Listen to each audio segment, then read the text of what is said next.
Eliza, how are you doing? Oh, hey, Monica, nice to see you. Oh, what are you cooking? Welcome to my miso soup making day. It's nice to have you here with me. What a pleasure. Why are you cooking miso soup? You know, it's such a funny, simple dish, but I had created it for a little high school presentation I set up for my own alma mater back home in Pennsylvania.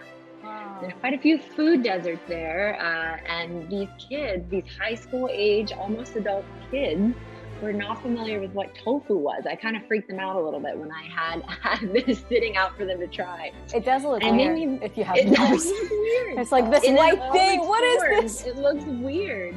And because of that, I think I sort of had the revelation that we don't often take time to reflect on where food has come from or how it got to us. It's a very easy thing to just sort of rapid fire shovel food into our mouths and move on with our day without taking that pause of being curious and asking how did I get this in front of me?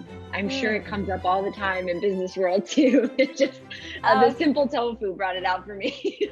Absolutely. I mean, it's bringing so many dots in.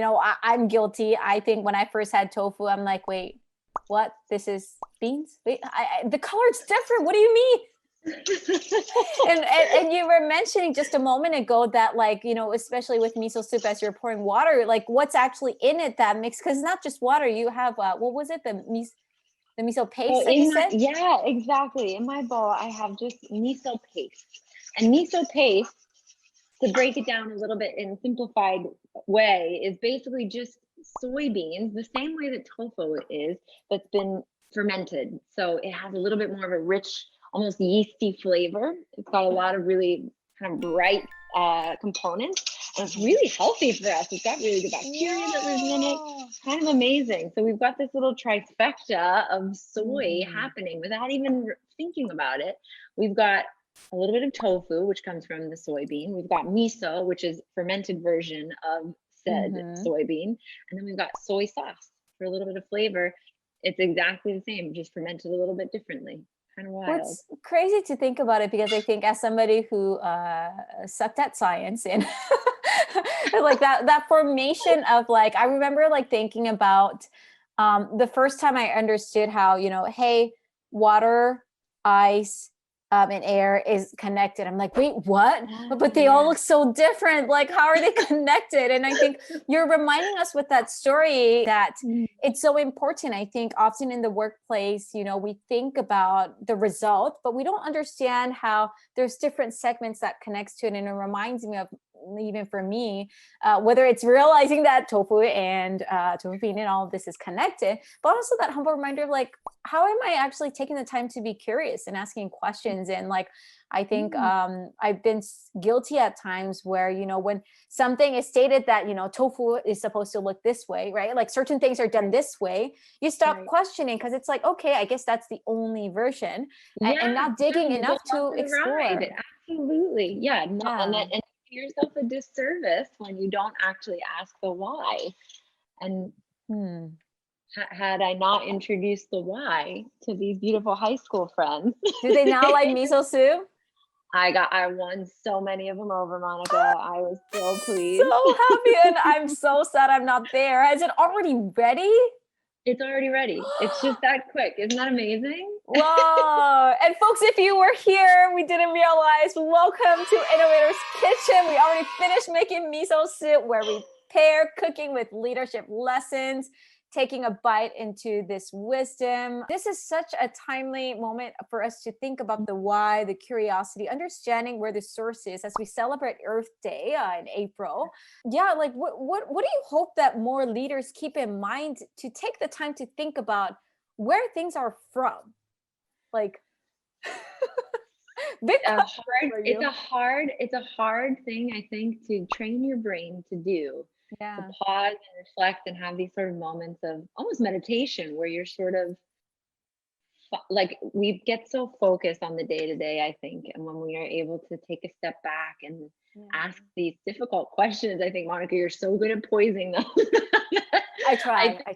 I think that a lot more revelation and patience can come out of the workplace, where maybe a person is coming from the same kind of walk. We don't know where they've come from. And being able to kind of take that moment of reflection before reacting, I think often will save a lot of heartache. For me, in the food world, being able to understand where food has come from, the farmer who grew the plants that fed the animals that made our dish, it's all this amazing cycle. And so when we can understand that, you can kind of stand in awe of the food and feel a sense of kind of gratitude. And that is what, at the end of the day, makes it also meaningful, right?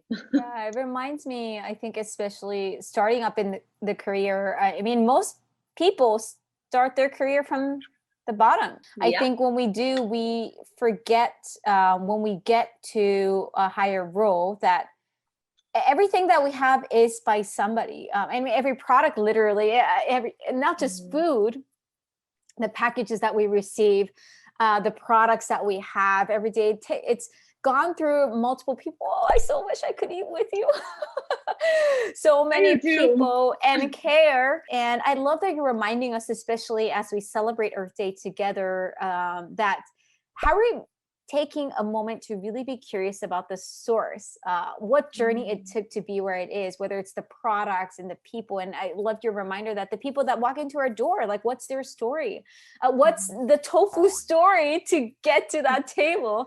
And every tofu is going to have a different story, how it got to your table and, who it got delivered with care. And I think one of the things I often feel is like, whether it's writing or how, especially leaders, when they show up the way they do, there's a part of a voice that you can't fake it, right? Like, people can sense it. And I think the more we realize that part of it, and be curious about wanting to understand, not just from leaders, but every employee and every person, I think it'll bring more meaning, just like we can bring more care in our earth, our society, to know that, everything that you have in front of your table, it came from somewhere.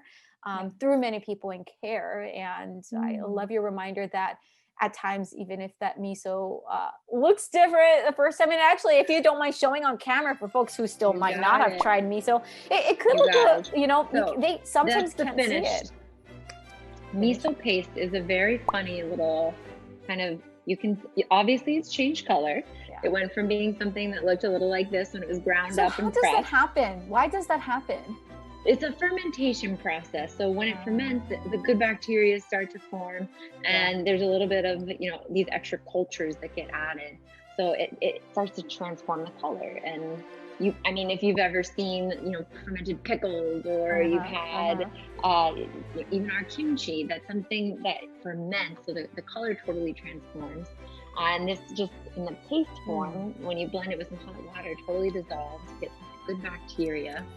Kind of amazing. The soy sauce transforms its color a little bit just because it has a few more additives, a few other like flavoring things that get added, but it's on the darker scale too because it's also been fermented. I love that. I love that. Well, thank you so much for taking a moment on a quick miso tour and sharing your insights and reminding us in how we can be more intentional and taking the time to get to know our sources. So folks, we'll be back again with another episode, and we'll see you later. Thank you.